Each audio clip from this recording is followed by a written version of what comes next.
Listen, you have a 3D printer, maybe more than one. I'm here to make the case that instead of getting one more, adding a powerful MOPA fiber laser to your workshop will do more to take your craft to the next level. See, your printer is amazing at building physical objects, but it struggles to add sharp graphical details on their surface. Meanwhile, the laser has all that power and precision, but it often needs custom rigs, precise mounting points, or specialized extraction vents, the exact kind of things that you, with a 3D printer, can produce at a snap. Today I'm setting up the Monport 60-watt split head laser, a new form factor for us, and I'll show you exactly how these two types of machines work best as a team. The printer makes the part, and the laser makes it look premium. It really is a perfect friendship. This is Gergo, and welcome to Gergo Print 3D, the YouTube channel where my young nephew Levi and I get to play craft and DIY with the most exciting toys on earth. Lasers, 3D printers, and the like. As always, curated, translation-ready subtitles, detailed chapter markers, and audio tracks in multiple languages are here for the best experience. Full disclosure, Monport sent us this device in exchange for feedback and an honest review. No money changed hands, and we are super grateful to discover this beast's quirks and capabilities. When the package arrived, the delivery guy kindly helped me get the massive crate onto my porch. Since Levi only comes on weekends, there was no way I was dragging this inside alone. So I decided to unbox and assemble everything right here. Tearing the top off the crate felt a bit wrong, to be honest. If there's a smarter way to open these, please let me know in the comments. Monport, one small suggestion: placing the heavy support column closer to the top would have made lifting the lighter crate a bit easier later.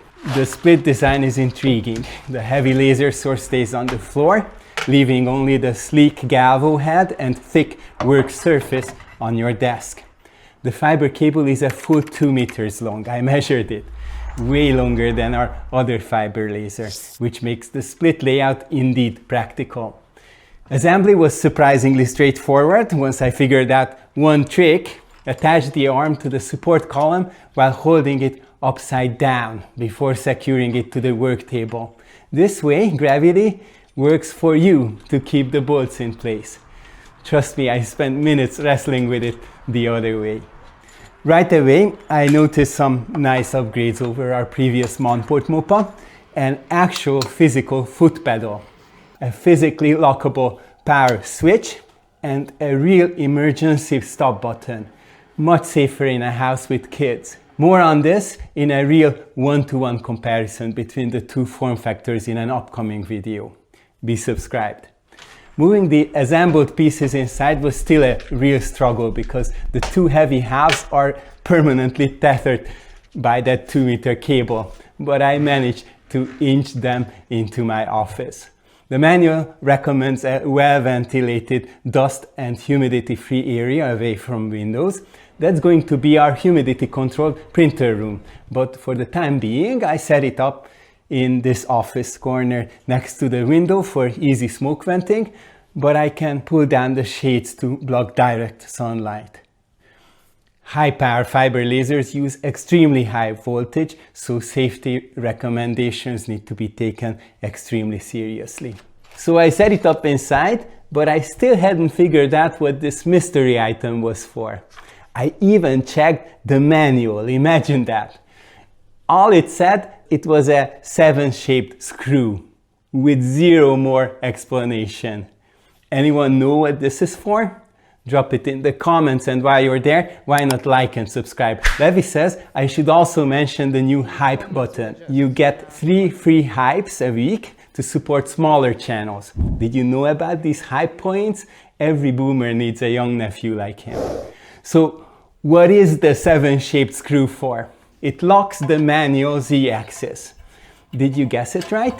After you hand crank the heavy head to the right height, you tighten this so it doesn't drop and ruin your focus.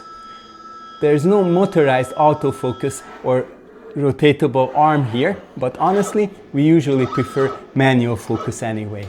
Just turn the crank until the two red dots converge into one bright point. A convenient distance scale is also there to help us with the focus, though the little pointer also needed a quick screwdriver turn to make it fully usable. This manual focus system brings the benefit of a much longer Z travel, leaving more space for a rotary chuck, for example. And this actually influenced my decision to keep things open this time instead of building another full enclosure out of election posters like last time.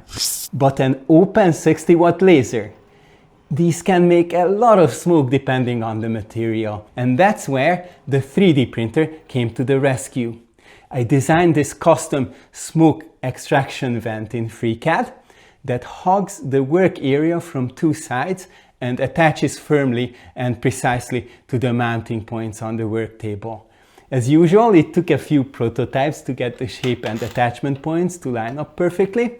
I sliced the final version in Orca Slicer and printed it on the FL-Sun S1 Pro using Sovol Black PETG for durability and temperature resistance. As you can see, this PETG had some serious stringing issues, especially with the extremely high flow nozzle of the Delta printer. We seldom see stringing this bad. How come it looks so clean then when installed? We did not reprint. The trick, of course, is using a heat gun like this. A quick blast of hot air melts those fine strings away instantly, leaving a clean, solid part. I attached the vent to the base plate and hooked it up to the inline exhaust fan we got from AliExpress a while back. These cost next to nothing and are very versatile. Software-wise, skip BLS App Simple. I didn't even try it this time. Just get Lightburn. If you need help with the Windows driver installation, check out our previous GA60 video. The two have the same laser source, so the process is exactly the same. If you use our code GERGO10 at checkout, you basically get Lightburn for less than free. Pro tip the manual doesn't mention, the calibration file lmcpar.cfg is already on the USB stick inside the BSL App Simple config folder. Import it, name your laser, and you're ready. No need to manually copy any values from the little card attached to the device. The split design really shines on the desk, leaves so much more space on the table. Since we plan to stick to using the stock M85 field lens, I had the laser engrave its own 175 by 175 mm working area outline directly onto the aluminum base plate. This will help with both aligning objects and keeping things out of the way of the laser beam in the future. With the software configured and the fumes handled, let's see what this thing can actually do. Every time Levi is here, our go-to ritual is homemade pizza, so we engraved Gergo Pizza 3D right onto our official stainless steel pizza roller. What do you think? Metal was butter overall, painted cards,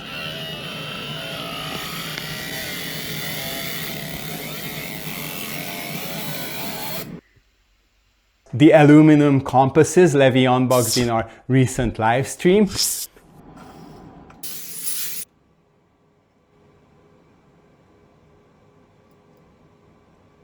and even the stone counterweight for our studio lights got our branding. We'll look at a bunch more engraving blanks in future videos, but the real reason you need a MOPA is 3D printed plastics. This is where the laser will return the favor. Now lasers with other wavelengths, or heck, even normal fiber lasers usually just melt plastics. With the adjustable pulse width and frequency of a MOPA, we get the fine control needed for plastics. Still, not all 3D printing filaments will react well, some not at all, but others, like this Creality Black PLA, mark beautifully. It gets a crisp, bright white, high contrast mark at extremely high speed and low power. So this is where our 3D printer and laser become best friends. Which brings us back to our initial mystery. What is this laser engraved black PLA hubcap for. My other nephew Ishti, the cousin of Levi, who is 9 now and helped us unbox the Cobra 3 a while back, had a wild idea only a kid really into cars could have. A life-size Lamborghini Revuelto wheel rim for his bedroom wall. These are the projects I live for. Challenge accepted. We found a tiny 1:24 scale car model on MakerWord, extracted the rim, and miraculously were able to blow it up to almost life size without losing much detail. We then used the massive Sovol SV08 MAX, what else, to print the giant rim itself out of the same black PETG, but with absolutely zero stringing here.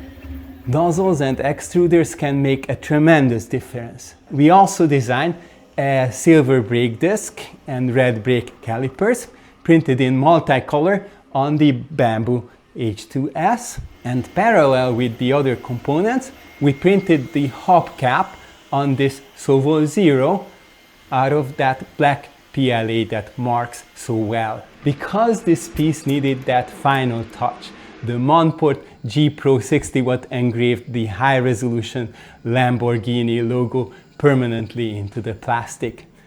No multicolor 3D print could ever match that detail.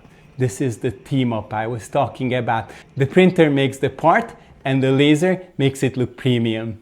Seeing this massive finished rim hanging on Ishti's wall makes the whole process worth it. I have provided the STL file for my custom smoke extraction vent on our Called 3D page. If you're a 3D printer owner thinking about adding a MOPA fiber to your workflow, the Monport GPro 60-watt split model is worth a serious look. Check out the affiliate links in the description below and be sure to use our code GERGO10 to get that massive discount I mentioned. If you want to see our full Lightburn driver setup and enclosure build, check out the playlist for our GA60 right here. And if you missed the spring live stream, good news, you can watch the replay here. Until next time, go print 3D. Thank you for watching another Gergo Print 3D video all the way to its end. The sky is the limit.